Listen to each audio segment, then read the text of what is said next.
കോടാനുകൂടി വരുന്ന മനുഷ്യരും ജിന്നുകളും മലക്കുകളും എല്ലാം ഒരുമിച്ച് കൂടി നിൽക്കുന്ന മഹ്ശറാവൻ സഭ. ഓരോരുത്തരും സ്വന്തം കാര്യം ഓർത്ത് പേടിച്ച് വിറങ്ങലിച്ച് നിൽക്കുന്ന സമയം ഒരു വിചാരണയും കൂടാതെ സ്വർഗത്തിലേക്ക് കടത്തിവിടുന്ന ചില ആളുകളെ സംബന്ധിച്ച് നബി തങ്ങൾ പറയുന്നു.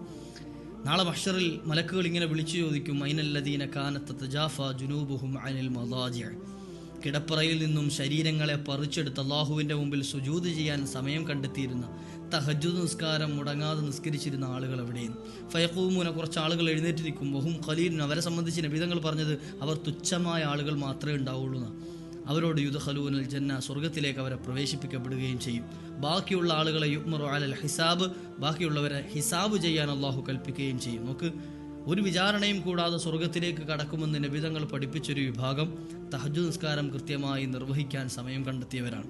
അള്ളാഹു നമുക്കതിനുള്ള ഭാഗ്യം നൽകി അനുഗ്രഹിക്കുമാറാകട്ടെ.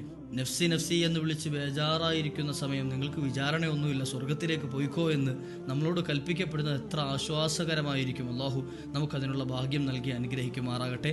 നല്ല നല്ല നാളുകളാണ് കടന്നു വരുന്നത്, പാഴാക്കാതിരിക്കുക.